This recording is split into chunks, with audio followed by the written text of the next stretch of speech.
Radio Publique Africaine.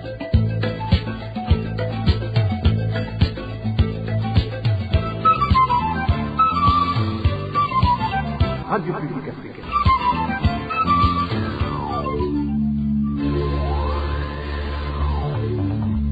Ni umwanya w'amakuru mu Kirundi.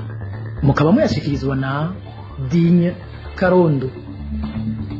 Numunezero gusubira kubana namwe bakunzi ba Radio RPA kaze mu makuru kuno wa kabiri igenekerezo rya 14 mu kakaro mwaka wa 2026 ayo nayo akaba ashimikiye ku ngingo nkuru zikurikira.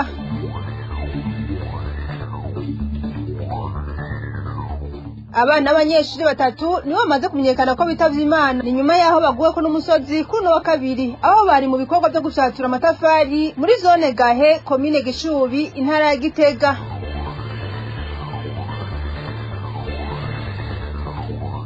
Umunyamabanga mukuru w'umugambwe CNDD FDD Reverien Ndikuriyo abicishije amashira hamwe arongowe n'abakozi biwe Rona na Nsoft iri kumwe na BN Partners barahenze leta kwigiye kuduza amafaranga yinjira muri ico gisata ariko siko biri muravyumva twabateguriye.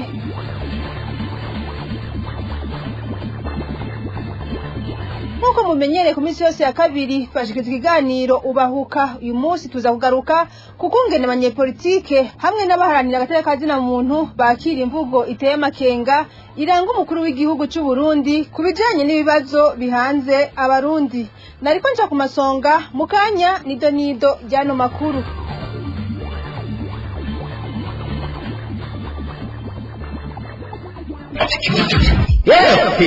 None ko munda begaragende umukozi wa leta ngo tugende guhiga umukoresha wacu tugirana ibiganiro nibaza ko mwidodomba kuko mwaramubuze yari inyegeje numva ntibaramutora n'ubu nico tubago bavuga turasavye ibiganiro hagati y'abakozi n'abakoresha nuvuga hagati y'abakozi ba leta na leta none leta barayibuze nico tubago bayisaba ngo rero tuje hamwe twese tuje kuyirondera.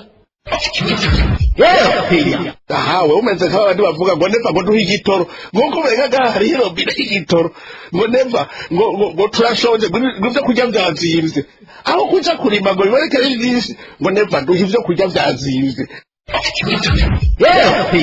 Iyi myaka 6 mbere nobabwira mbere ko ataco ndakora kuko nariko ndiga narose diplome rero. None wewe waremewe iki wotwereka we kumyara kufise ejo aze kwinjira kuri iyi ejo tuzopfa none barasize kubaza ati wewe none kwisi vuga kantu kamwe konyene wahinduye akakabu senzovuga nk'iki ejo nari ntavyo nari gushobora kurya n'ubu ndabisize basigaye bariri yaretse gusabo igeze n'ubu basigaye bariri. Ndasubiye kubaramutsa duha n'amakuru mu yavuga mu bijanye n'umutekano ku nkuru iciye ku masonga aho hari umutama yitwa Kabura ya Rede yatowe ikiziga mu gatondo kuri wa kabiri. Ikiziga ciwe catowe imbere y'isengero Katolika ryo mu Kayogoro aho yarasanzwe aba amakuru ava habereye iryo bara akabamenyesha ko nyakwigendera yarasanzwe akora akazi ko gukora amakinga abamugandaguye bakaba baciye bamubamba ku biti abakoze iryo bara cyo kimwe n'ico yahowe gushika ubu bikaba bitaramenye nyekana. Naye nabiciye ku masonga mu ntara ya Gitega abana b'abanyeshure bari mu bikorwa byo gufyatura amatafari ku mutumba Mugozi zone Gahe commune Gishubi baguwe ko n'umusozi batatu baca bitaba Imana ubwo nyene. Ico gikorwa barimwo bagitwawemo ku nguvu n'abarongoye commune Gishubi. Ubu abavyeyi bakaba bari mu gahinda kenshi bibaza uzobazwa urwo rufu rw'abo bana babo. Amakuru dukura Gishubi akabamenyesha ko kugeza isaha 10 z'umuhingamo bari bakiriko bararondera abandi bana bari bakiri munsi y'uwo musozi. Iyi nkuru tuzoyigarukako mu makuru yacu yo hanyuma. Muyavugwa mu gisata cyo kumenyesha makuru naho amategeko atari make harimwo ibwirizwa shingiro ry'u Burundi hamwe n'itegeko mpanavyaha niyo yaho nyanzo n'inzego zemereye gukora iradiyo Rondera FM yegukirishira hamwe bimenye Burundi Communication Center. Umumenyesha makuru akaba n'umwigisha muri kaminuza Professeur Atanazi Karayenga yabivugiye mu kiganiro ijambo rigwawe cyo kuri munsi w'Imana uheze. Kubwiwe inzego zitandukanye harimwo ubushikiranganje bwo kumenyesha amakuru n'ibimenyesha amakuru hamwe n'abajeje ubutungane nibo bakwiye kubazwa ivyabaye. kandi abantu bemeye yuko ibiradio yitwa Rondera FM yugururwa mu by'ukuri bahonyanze amategeko menshi, bahonyanze amategeko ari muri constitution y'Ikwizwa shingiro, bahonyanze amategeko ari muri mu Gifaransa bita la loi spécifique régissant la presse au Burundi, bahonyanze ivyerekeye la déontologie des médias, bahonyanze twita l'éthique, c'est-à-dire les valeurs morales des médias, cyane cyane bahonyanze le code pénal. Le code pénal ivuga iti gutyoza umuntu, kumutuka, kumubeshera, kuvuga ibintu by'ibishego bitakura ku iteka birahanwa n'icaha. Iradio rero itangaza amakuru cyangwa ibiganiro byo gutuka umugwi w'abarundi, uvuga ko bedetse abatutsi b'abahima, ariko mu by'ukuri baragomba kuvuga abatutsi ko rero iradio ituka ikivunga umugwi w'abarundi yahonyanze amategeko menshi cyane, kandi ishobora kugira leta bise mvyeyi, ariko je ndayitageje itari muri ivyo itabishigikiye itabishaka, kuko umumenyesha makuru ntigira akagara marugana ayafise ico yubaha, ayafise amategeko yubaha. Yaba leta yatabishigikiye radio Rondera, umunsi wa mbere abapolisi bari kwitonda bakafata ujya mu ntugo yitwa Kade. Ariko rero ikintu nogaruka, ntimugire ubwoba, ntimubahe icizere yuko babatsinze, kuko ugize ubwoba uba werekanye ko watsinze. Kandi irya radio Rondera siyo yonyene, murazi ko hari abantu b'abagambanyi, niko abanyarwanda bivuga, abantu ibigori niko twabita Abarundi bihaye gutuka abatutsi cyangwa gutuka abantu. Muribuka umuntu witwa Jean Breger, Kenny Claude, cyangwa utaze nyene ba radio Rondera. Hariho n'undi mugore bavuga nawe bihaye amenyo y'abatwenzi gutukira ikivunga abahutu cyangwa abatutsi. Inzego za mbere ni umushikiranganji ajejwe kugenzura amaradiyo za media zose aba yarahagurutse. Inzego urwego rwa kabiri senisi iba yarahagurutse igakoma induru. Urwego rwa gatatu tubajyana yitwa ngo nabashinzwe amateka baba barahagurutse. Leta yose itahaguruka umushikiranganji wa mbere gutuka abahutu, gutuka umuprokireur w'imukaza cyangwa w'Ingozi yari kurara ashitse kuri ryaraza akayivuga. Nayo kubatumbereje radio Rondera FM mu gice cy'igihugu gihanira bibe n'igihugu cy'u Rwanda kugira ibiganiro byayo biruhungabanye, Albert Ndasimburwa umumenyesha makuru akaba ari nawe yatanguje radio Contact FM yo mu Rwanda, amenyesha ko bihenze cyane kuko ico gihugu kibanyi kigeze ku yindi ntambwe yo kunywanisha abanyagihugu hamwe n'iterambere. Ubu twebwe nyuma ya jenoside mu Rwanda turabanyarwanda. Ikibazo cy'abatutsi ni ku bantu basigajwe inyuma n'amateka. Abarundi bashyize hamwe tera imbere ako kanya bakagira ubuyobozi nibura bushaka guteza imbere abarundi, ariko ngo bajya kwihisha muri ibi bintu. Bo bibaza ko ibintu bo batekereza iwabo mu Burundi ko birashoboka mu Rwanda, ariko ubu nibura tumaze imyaka 50 abanyarwanda barabonye ibindi jeunesse donc urubyiruko, abanyarwanda b'ejo hazaza imyumvire yabo irahandi, kuko ni success story byo mu Rwanda. Uyu munsi nta muntu kubaza uri umuhutu uri umututsi kugira ngo ubone akazi, kugira ngo winjire mu gisirikare, kugira ngo winjire mu gipolisi, ubone akazi muri banki, ubona akazi muri leta. Of course kubera jenoside n'ibintu twaciyemo na alienation so nibura bizadutwara igihe kugira ngo tubivemo, ariko deja generation ivuka cyagiye cya jenoside cyangwa nyuma ya jenoside iri kundi murongo. So abo bantu bari Burundi niba bayi radio niyo ngi bayishize hafi y'u Rwanda kugira ngo yumvikane no mu Rwanda, ati bizatanga ni ibintu baribeshya. Ni ikinyamico bikinira iwabo, c'est pour la galerie yabo. Mu Rwanda tuza ahandi hantu arimo no guhungabanya umutekano w'abanyarwanda, nk'uko FDL ari ikibazo, ni radio niba ari cyo bayikoreye nabyo ni ikibazo, kandi bishobora kuzabagiraho ingaruka. Tumira amata gato duce tandukira yavugwa mu gisata c'ubutunzi. Uburundi busa n'uburiko buremera ubusuma bwishije inyuma y'amategeko muri ya mashira hamwe ahiganisha imigisha. Umunyamabanga mukuru umugambwe CNDD FDD Reveriano Ndikuriyo abicishije mu mashira hamwe arongowe n'abakozi biwe Lona na Nsoft iri kumwe na BN Partners bahenze leta ko igiye kuduza amafaranga yinjira muri ico gisata ariko mu vy'ukuri ice kinini c'ayo mafaranga cibwa n'ayo mashirahamwe y'abigenga. Inkuru y'abagenzi bacu Bob Rugurika na Walter Kwizera.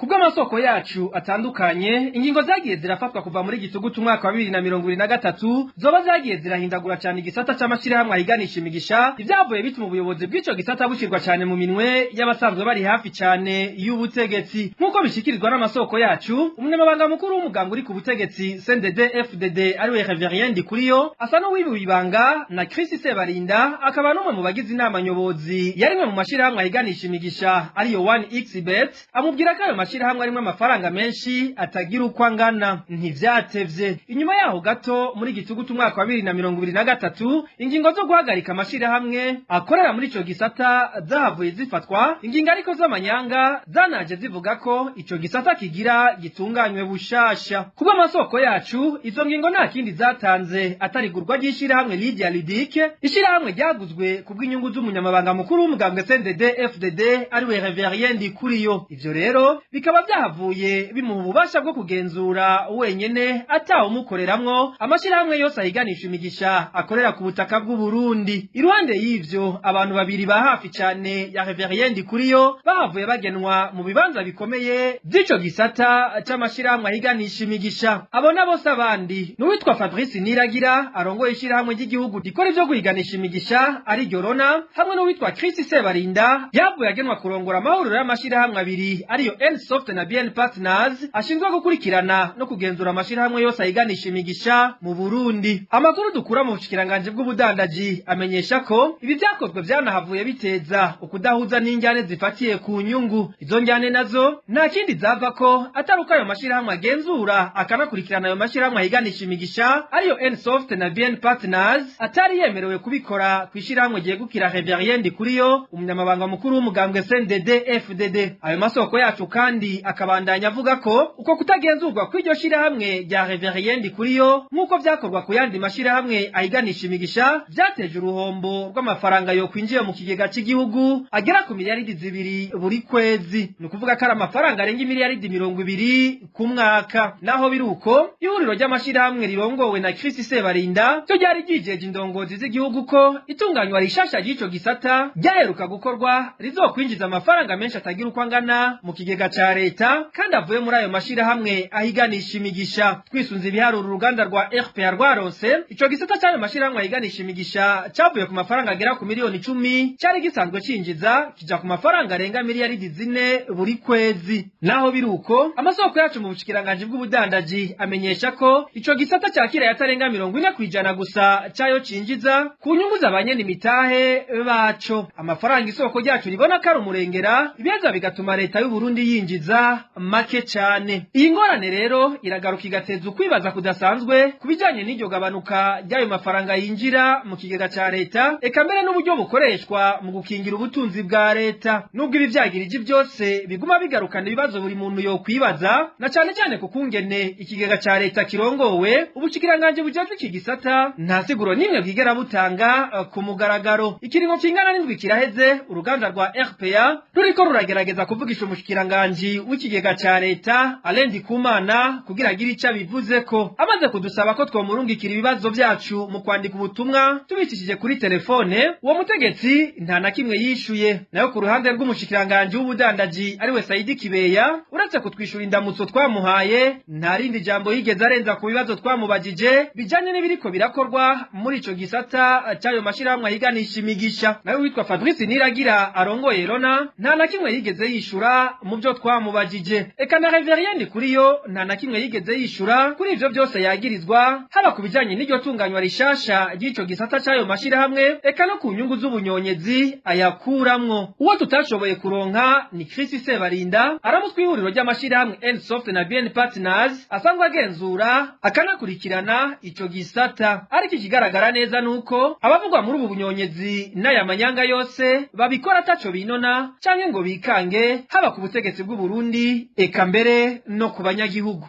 Walter Kwizera urakenuye. Amasoko asha mu Burundi kuva mu mwaka 2013 na nubu biva ku nzego za leta zitandukanye ataco zitayeho, bishikirizwa na Gabriel Rushiri arongoye Orikome, aho saba umwe wese mu mabanga jejwe gukora ibishoboka byose kugira ubutunzi bw'abarundi bukingigwe. Tumukurikire. Nta wundi muntu n'umwe akingira abenegihugu atari leta. Abanyagihugu twebwe turafite ibyo dusabwa mu ibwirwa shingiro. Hari mu ibwirwa shingiro hariho hajya mu ma article yibanze hari ibyo bita les droits et les devoirs. Ibyo umwenegihugu asabwa n'ibyo leta isabwa. Muragenda musome neza. Ingingo ya 39 y'ibwirwa shingiro iravuga neza ibyo umwenegihugu asabwa. Mugabo jamais nta hantu na hamwe umwenegihugu yigera asubirira leta. Ibyo rero turabona ko umenga abantu bari muri leta rimwe na rimwe nyambataro kubyirengagiza ntaco babivugako. Ndabaha akarero gasanzwe. None ubu ko leta yafashe ingingo y'uko meme n'umworo, meme n'imfuvyi, meme n'umupfakazi naho baba baramwubakiye akazi bagira pavage aho baba. Si leta yafashe ingingo niyabategetse. None habuze iki leta gufata ingingo kugira ngo hakingigwe ibintu by'abantu nabo nyene? Ibi turiko turavuga sivyo twikurira mu mutwe, nibiva mu mitwe no mu byiyumviro by'abene igihugu. Nukuri turabona neza yuko igihugu cacu gifise ikibazo gikomeye cyane amatière de protection. Wocuca ngaho uri leta ugatamba ugatekereza ukarigura ririmba ukirigura senga uvuga ngo ibintu bimeze neza kwe. Jewe nibaza ko abantu baje kumviriza no kubwira leta ingene ibintu bimeze ntibababwira ukuri. Ndasavye rero nukuri kwiza gishira mu Orikome twese tugire état de prise de conscience, tubone ko ibi bintu ari ibintu bigoye. Amabanke n'ubutunzi bw'igihugu n'amakori byose biriko biragira ikibazo no munsi. Erega abantu batanga amakori, erega abo bantu barafite amadeni mu mabanki. Mu bisanzwe iyo ibintu byononekaye hagomba guca haba, kubera izo ngaruka mbi zose mvuze, hagomba guca haba amatohoza, abantu bakamenya imvo zituma ibyo bintu bibi. Mwese murabamenyesha amakuru, ni mumbarire. Mwarumvise ijambo mukuru n'amashiga amateka yashikirije Ingozi, mwarumvise avugisha amatohoza kwe. Naremwe mu byo bintu bisanzwe kupe umuntu arashobora kwibaza no kwiyumvira ko bishobora kuba ari incendie d'origine criminelle. Mwishiramwe Orikome turategwa makenga gose n'ukungene leta y'u Burundi ubona yuko ibintu byo gukinga umengo ni kibazo. Muyavugwa mu ntwari ibereye naho itegeko rishasha rigenga amakomine mu Burundi riraho ububasha wa musanteri w'amakomine bwo gutunganya ingene amafaranga yinjira canke asohoka mu kigega ca komine. Bamwe n'abandi bakagira amakenga ko ubutunzi bwa komine bushobora gukoreshwa nabi. Narigi inama mpanuzwa jambo ya komine igaruka gusa mu gihe cyo kuraba ingene ayo mafaranga yakoreshejwe. David Claude Mbananayo. Muri iryo tegeko rishasha rigenga amakomine rihuye n'intunganyo shasha y'intara, amakomine n'amazone barerekana neza ingene musitanteri ashigwaho n'amabanga abajejwe muri komine nk'uko biri mu ngingo ya 17 y'iryo tegeko. Mu gace ka gatatu k'iyo ngingo nyene ya 17 kavuga ko musitanteri ari bajejwe ibijanye n'ubutunzi bwa komine hamwe n'ibijanye n'intwaro. Mu gace k'indwi naho barerekana ko musitanteri ari batunganya ibijanye n'amafaranga komine ikoresha, hanyuma icinama mpanuzwa jambo ya komine ihamagarirwa no gutosora no kwemeza ivyo musitanteri aba yatunganije. Musitanteri wa komine ni wacategeka kandi amafaranga yinjira canke asohoka mu kigega ca komine, ivyo bita les dépenses et les recettes mu rurimi rw'igifaransa, nk'uko iyo ngingo ibandanya ivyerekana, kuko iyo nama mpanuzwa jambo ya komine idahamagarwa ku munsi mu gihe amafaranga abagira asohoke mu kigega ca komine. Inyuma yaho inama mpanuzwa jambo ya komine igaruka kugira ububasha mu kuzosubira kugaruka mu nama bakaraba ingene y'amafaranga yakoreshejwe. Na inama mpanuzwa jambo ya komine yemeza imigambi y'iterambere ya komine ntiheza ngo igire ijambo kugena amafaranga azarasohoka mu kigega ca komine, kuko bikorwa na musitanteri wenyene. Ico bashobora gukora conyene mu gihe basanze harasohotse amafaranga arenze ayari yategekanijwe no kumenyesha inzego zikurira musitanteri kugira ngo zifate ingingo zibereye. mu gihe abatari bake bibaza ingene musitanteri wa komine Ntahangwa Alexis Havyarimana yakoresheje amafaranga arenze kure cane ayari ategekanijwe n'amamanuza jambo ya komine itabizi. Agace ka gatatu n'akindwi k'ingingo ya 17 y'itegeko rigenga amakomine barerekana neza ko musitanteri afise ubwo bubasha bwo gutegeka amafaranga yinjira canke asohoka mu kigega ca komine. Ibiteye amakenga abatari bake ko musitanteri ashobora gukoresha nabi ubutunzi bwa komine, inama manuza jambo ya komine ikabibona vyaraheze. Iyi muriko murakurikira ni radio RPA. Inyuma y'akaruko gato amakuru yacu arabandanya. RPA. Amafaranga ariko aratozwa abigisha muri komine Ruyigi mu ntara Buhumuza harimwo ayo kwakira abarongoye umugambwe CNDD FDD muri iyo komine ngo ntatahuritse. Ivyo bishikirizwa n'uburongoye runani rw'amasendika yo mu gisata c'indero n'inyigisho mu Burundi FENASEB. Antoine Manuma arongoye urwo runani avuga ko iyo amafaranga atojwe adasiguritse haba harimwo ubunyonyezi. Kurikire Antoine Manuma arongoye runani FENASEB. Muri komine Ruyigi mu ntara ya Buhumuza abakozi bo mu gisata c'indero bariko bakwa intererano z'agasakisaki kandi zidatahuritse. Zimwe ngo zigenewe kwakira urongoye umugambwe uri ku butegetsi muri komine Ruyigi ngo azogendera imitumba y'iyo komine. Izo ziri hagati y'ibihumbi 5 n'ibihumbi 80. Izindi ngo zigenewe intara. Leta yonyene niyo irekuriwe gutangisha intererano mu bihe bidasanzwe. Iyo abantu bihaye gutangisha amafaranga ku nguvu bivamwo ubunyonyezi no kumenyera kurya ivyo batabiri icuye. No mwishira hamwe umuntu aba arimwo atanga intererano habaye umwumvikano. Antoine Manuma arashikiriza kandi ingorane z'abigisha b'abakorera bushake bo muri komine Mugere mu ntara ya Bujumbura bahura nazo, avuga ko baheruka kuronswa agashiruka bute kabagenewe mu mpera z'igice ca kabiri c'umwaka w'ishure. Ni mu gihe abanyeshure baba batojwe ayo mahera, agasaba abari mu gisata c'indero guharanira agateka kabo bigisha. Kurikire n'ubu Antoine Manuma arongora runani rw'amasendika yo mu gisata c'indero n'inyigisho FENASEB. Muri komine Mugere intara ya Bujumbura abigisha b'abakorera bushake baronswa agashiruka bute nabi kuko baheruka kukaronswa mu mpera y'igice ca kabiri. Ni mu gihe buri munyeshuri wese kuva mu mashure yo kwimenyereza gushika mu mwaka wa gatandatu atangishwa n'umuyobozi w'ishure amafaranga 1500, ariko uri mu gice ca kane c'ishure shingiro agatangisha 3000 agenewe abo bakorera bushake. Kenshi usanga abayobozi babanza kuyakoresha ivyabo bagatera kuyashira kuri konte y'ubuyobozi bw'indero mu ikomine, amwe mbere akaba ananyuruzwa. Gutyo abayagenewe ntibayaronswe ku gihe, bituma umwikomo w'abigisha b'abakorera bushake wongerekana bagacika intege na mwabuja atagashahara baronswa. Ivyo bikaba bivugwa no muri komine Gitega. Mu runani rw'amasendika yo mu gisata c'indero n'inyigisho mu Burundi FENASEB dusaba ko ibikorwa vyiza kubungabanya agateka k'abakozi bo mu gisata c'indero byohagarara, amategeko akubahirizwa. Tugasaba abakozi bose kugira urunani barengera ibibatandukanya, barondere kumenya amategeko abagenga kugire bashobore guharanira agateka kabo. Muyavuga mu gisata cyo gutuma tumanako ukwikwega k'umuhora wa internet kurabanira gutera ingorane abanyagihugu bo mu mihingo itandukanye. Abanywanyi bishira hamwe rumitere bo muri komine Ntahangwa intara ya Bujumbura bashikiriza ko badashobora guhanahana amakuru neza haba ku muhora wa WhatsApp canke guhamagara bisanzwe. Basaba rero bategetsi babajejwe gutora inyishu iyo ngorane ngo kuko bariko bakorera guhomba. Iyi nkuru tubibaze mugenzi wacu Emmanuel Niyungeko.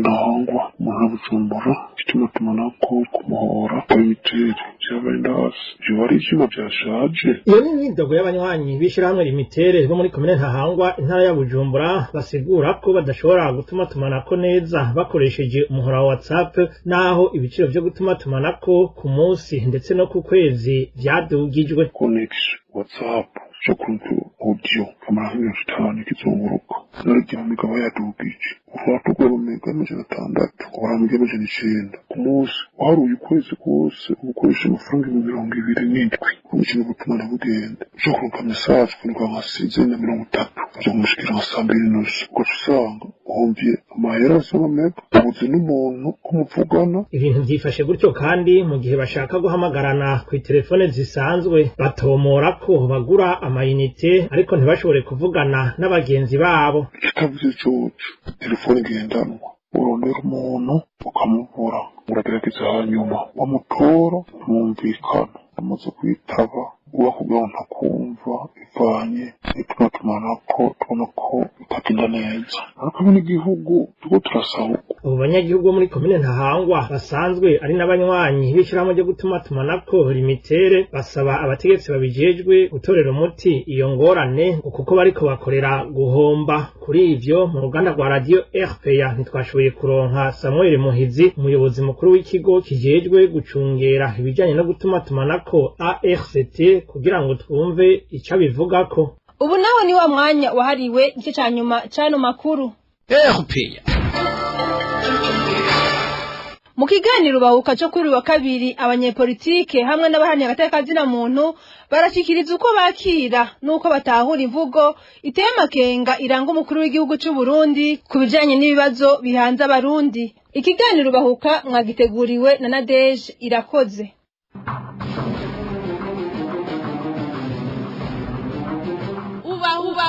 Ubahuka.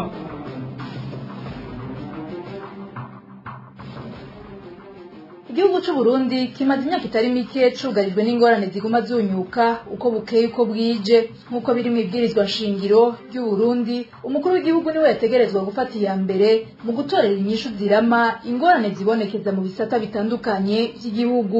Ariko naho biruko imvugo yiwe kubijanye n'ivyo bibazo biri mu gihugu arongoye isa n'idahumuriza ndetse ikanatangaza abatari bake. Bega none ni iki coba gituma Perezida Evariste Ndayishimiye yigenza gutyo? Bamwe mu banyepolitike canke abaharanira agateka kazina muntu bo batanga insiguro izahe kuri iyo ngendo irangura mutswe igihugu. Ibi nivyo tuza kurabira hamwe mu kiganiro bahuka cyo kuri uno wa kabiri igenekerezo rya 14 mu Kakaro 2026. Abatumire bacu ni Pacifique Nininazwe arongoye ishirahamwe Fukode hamwe na Epitas Nshimirimana umuvugizi w'umugambwe MSD. Kuri mikro muri kumwe na Nadege Irakoze ndabahaye ikaze.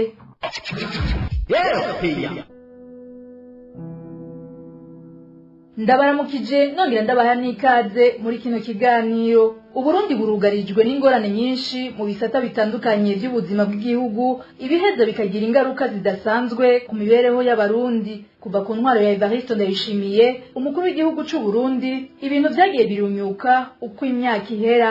Ubu abarundi bakaba bugarijwe n'ubukene bw'igitoro, amafaranga mvamakungu, imiti, ifumbire, amazi, amatara n'ibindi.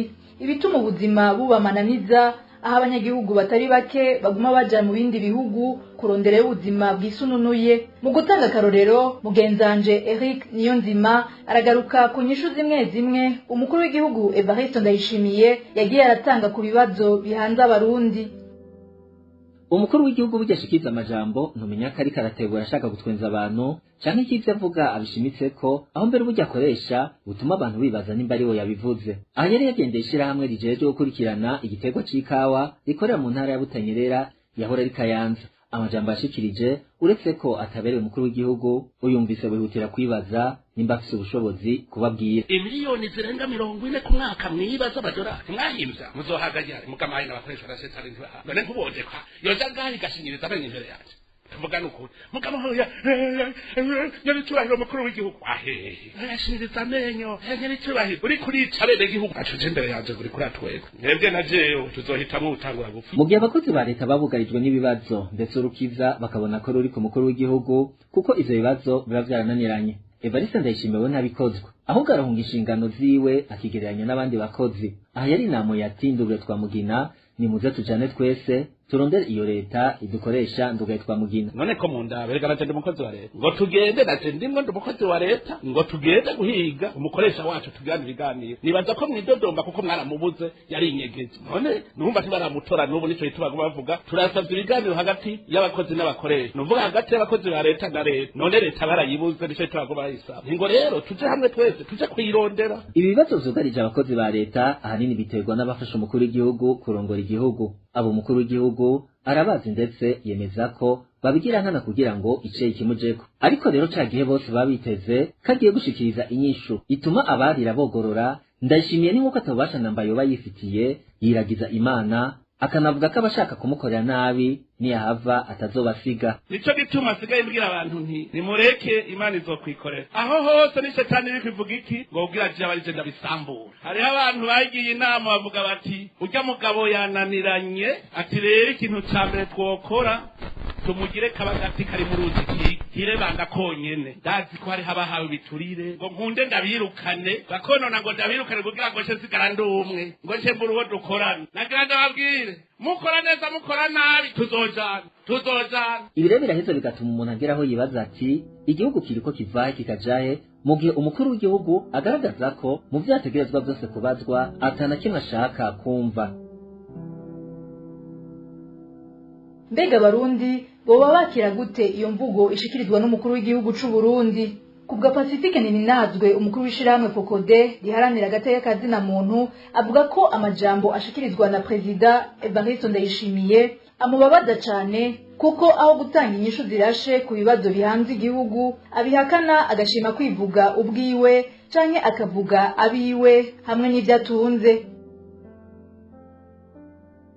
Ku ruhande rumwe novuga ko ari inyishu zimbabaza, rimwe na rimwe mbona kumengo ziranadusuzuguza nk'abarundi. Igihugu cy'u Burundi ni igihugu cy'abashingantahe. Abashingantahe kuva kera na rindi barangwa n'ijambo, buri bushingantahe burafatanye gose n'ijambo. Rero imico yacu yose irubakiye ku ijambo, ingene tuvuga ijambo rya gishingantahe, ingene tuvuga ijambo ry'imanza, ingene duca imanza iyo turiko twumvikanisha abatase. Dufise imico yubakiye cyane kwiteka ijambo, kandi ijambo ry'umukuru rikama ari ijambo ririndiriwe gose ko riza kwishura ku bibazo by'abanyagihugu, riza n'ihumure rigatora umuti. Iyo umuntu yumvirije Perezida Evariste Ndayishimiye, ikintu ca mbere kiza nuko atigera yishura ku bibazo bihanze abanyagihugu. Ntabwo ivyo wumvirije amajambo yiwe ari vyakora. Abarundi bariko baravuga ikibazo ca mbere kiza ni ikibazo c'ubukene. Barundi baravuga ko bakenye, baravuga ko ubuzima bwazimvye cyane, baravuga ingene bisigaye bigoye gufungura nkuko vyahora kera. Ntivyoroshe kuja kugura bijya bo nyene baba batirimiye, iyo hoho badasanzwe arabarimye hoho biba bitoroshe. Ivyo nivyo bibazo. Ikibazo ca mbere c'ubukene nico kiza imbere. Wumvirije Evariste Ndayishimiye avuga ko ubukene ataburiho. Iyo abuvuze avuga ko abo bakenye ari binebwe. Yemeza ko Uburundi budakenye. Avuga ko Uburundi ari cyo gihugu ca mbere gitunze, agigereranya n'Ubushinwa, ahandi akabugereranya na Leta Zunze Ubumwe za Amerika, ahandi akavuga ko dusumba ibihugu vya Buraya. Ntiyemera ubwo bukene ko buriho, ntiyemera ubwo buzima buzimvye ko buriho. Inyishu ziwe murazizi, kwaca avuga ibigega vyiwe, akavuga iwe ukuntu ibintu vyifashe. Naho abarundi baba ariko bararira ko badafungura, acagarukana akavuga ko wewe afise ibigega vyuzuye, akavuga ubwoko bw'ibifungurwa afise vyuzuye, arigamba ingene asigaye afise ivyo bintu vyose ashobora gufungura. Epitaphe Nshimirimana avugira umugambwe MSD we abona ko amajambo umukuru w'igihugu ashikiriza ateye amakenga cane, kuko ari imvugo idahesha icubahiro abarundi hamwe n'Uburundi. Ntibishoboka ko umuntu ari ku rwego rw'umukuru w'igihugu akoresha imvugo ziteye isoni nk'iza amaze imyaka ashikiriza. Ntitwovuga ngo asa ubumenyi buke, kuko imvugo akoresha ntaho zihuriye n'ubumenyi. N'umuntu ataciye ku ntebe y'ishure ntiyoshobora gukoresha izi mvugo umukuru w'igihugu akoresha. Ntiyoshobora kuvuga amajambo amwe atera isoni abashingantahe, agatera isoni abapfasoni, agatera isoni abana harimo n'abana biwe. Ibi ni ibintu biteye isoni n'agahinda, ku gihugu nk'Uburundi muri kino kinjana tugezemwo. Hanyuma kandi ibindi navyo biranashoboka ko harimwo ibintu gatoyi vyo gusamaza abarundi, vyo kurondera gutera igipinda abarundi kugira ngo bagume muri ivyo bikino n'inkuru zo gutwenza abwira abarundi. Ariko ico atazi umukuru w'igihugu nuko abarundi imvugo bene izi zisigaye zibasesema. Abarundi ibihe barimwo n'ubuzima barimwo ntibibemerera gutwenzwa n'ibikino vy'umukuru w'igihugu. Imvugo rero bene izi zibabaza abarundi, zikabibutsa amagorwa atagira uko angana uwo bita umukuru w'igihugu bafise yabazanyemwo muri kino gihe. Ni iki coba cihishije inyuma y'iyo mvugo y'umukuru w'igihugu? Pacifique Ninazwe asigura ko amajambo ya Perezida Evariste Ndayishimiye yerekana ko agerageza guhunga ibibazo kuko atanyishu abifitiye, aho aheza agata amakosa ku banyagihugu. Icambere kiboneka mu nyishu ziwe ni umukuru w'igihugu azi ko atagira inyishu, ni umukuru w'igihugu yananiwe, ni umukuru w'igihugu atagira resultat, atagira ico yashitseko. Arabona ko ibintu vyayangaye mu mpande zose z'ubuzima bw'igihugu, arabona ko mu by'ubutunzi ibintu vyayangaye, arabona mu by'imibano, amashure, ugiye mu byo kuvuza abanyagihugu, ugiye mu bijanye n'ivyankenerwa mu gihugu, mabarabara, ibintu vyarayangaye naho nyene. Nukuri ibisata nka byose Uburundi urabona ko buriko barasubira inyuma. Rero inyishu yiwe ibinyishu yo guhunga ivyo bibazo kubera ko by'ukuri atanyishu afise kuri ivyo bibazo abarundi barimo. Rero aho kuza kuvuga ivyamunaniye aca ashima kuzana ibintu bisamaza abantu, kuza kubatwenza, kuza kubatera inkuru ziwe. Ikigira kabiri sinzi ko abantu barakibona kandi ico kinababaje gose nuko umubajije ikibazo aho kuvuga ko leta yocishura ko akigusubiza akakubwira ko ikosa ari ryawe. Ni kuvuga abantu bashonje ni ikosa ryabo, niba atarabakozi nuko ari binebwe. Ico wovuga cyose akwesha ati none ntimwubikora. Ahandi wamubaza akazana kahise ntiyemera kuvuga ubunyene. Umubwiye igitoro uraho yishura ngo mwibuke ko kera igitoro cariho izo modoka tutazijamo nibarabara ngo twararihunga. Kumva inyishu yiwe niyo, ntiyemera kumuzana ku kibazo c'igitoro nyene. Hama hariho inyishu zihunga canke zikazana ikosa kuwuri ko aramubaza. Ubushomeri no kugwaruka ruri rw'ibishomeri, ntabwo ikosa ari leta idakora ibintu bituma ugwaruka bibyorohera kuronka akazi. Ntabwo ikosa ari rya leta, ikosa no kugwaruka rw'ibishomeri. Rero mu bintu byose afise ingene agarukana ikosa ku munyagihugu, hanyuma agakuraho ico no kwita responsabilité de leta. Wewe yerekana ko umengo leta ntacyo ikibazwa. Epitaphe Nshimirimana nawe nyene arashimangira ko umwiheburo wo kudashobora gutorera inyishu ingorane zihanze igihugu aribyo bituma umukuru w'igihugu akoresha ayo majambo atagira inyishu zitomoye. Umuvugizi w'umugambwe MSD akagira ko asaba abarundi kuva mu gacerere bakiyamiriza intwaro ya CNDD FDD. Ikindi kintu cihishije inyuma y'iyi mvugo iteye isoni ikoreshwa n'umukuru w'igihugu, twe mu mugambo MSD twibaza ko harimwo umwiheburo wo kubura inyishu z'ibibazo umurengera bimuhanze. Harimwo kubura ico yishura ku bibazo bitandukanye abarundi bamushikiriza. Abarundi bararira ko bari mu bukene butagira izina. Haruhande yo kurondera imigambi yotuma abarundi bava muri ubwo bukene, agacaza kubishura yuko wewe ibigega vyuzuye, atamenya ko bizimvye, ko abarundi badakora, ko abarundi batitayeho ivy'igihugu, ko wewe adategerezwa kumenya ivy'ibiciro. Mugabo akibagira kw'ivyo bibogaboga muri ivyo bigega avuga biva mu makori y'abanyagihugu. Iyo umunyagihugu ibintu vyiwe vyahiriye mw'isoko, ugacuza kubwira umunyagihugu ngo uramuhojeje, ahandi ukamubwira ibindi ataco bimufasha, nta nyungu nimwe abona mu butumwa bwiwe. Umunyagihugu yarakeneye kumubwira ingene ushobora kumushumbusha n'ingene ushobora gushiraho ingamba zo gushobora gukingira ibintu vyiwe. Umuti rero twohanura iki abarundi bari mu mwiheburo?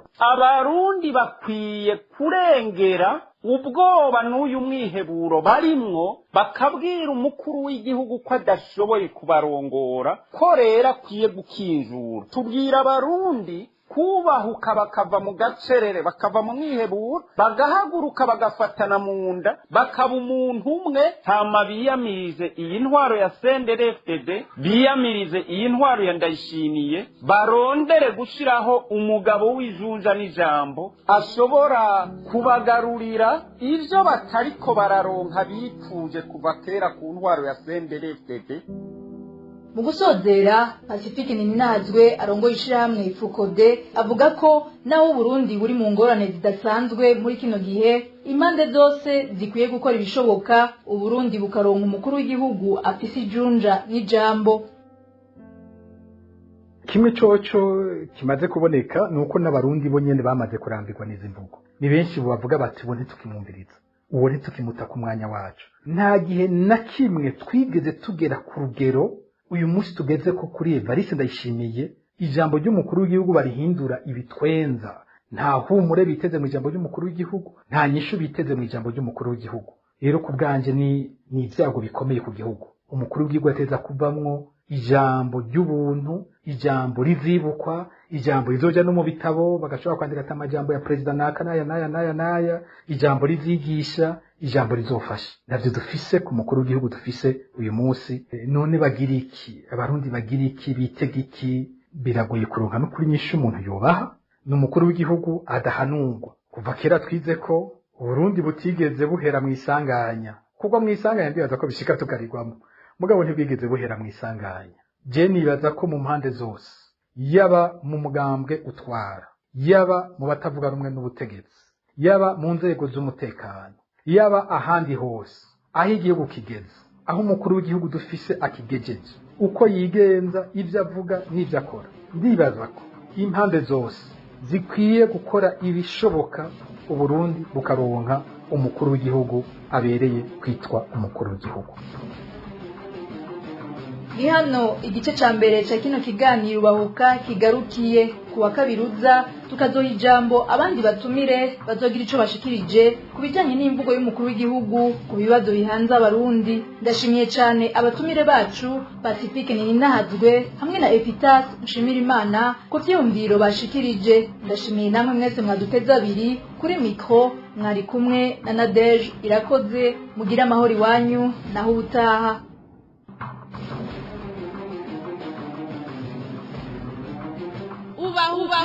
Ubahuka. Tugushimire na Desh Irakoze kuri kiganiro hejeje kudushikiriza. Nino ngaha nciye sozera no makuru yo kuri wa 14 mu Kakaro. Mwakoze kudutega yompi, bakoze bagenzanje umwe wese ucaterereye kugira ngo ano makuru aboneke. Dinye Karondo nari kuri mikro, ndabaseze ndabifuriza amahoro y'Imana naho ubutaha.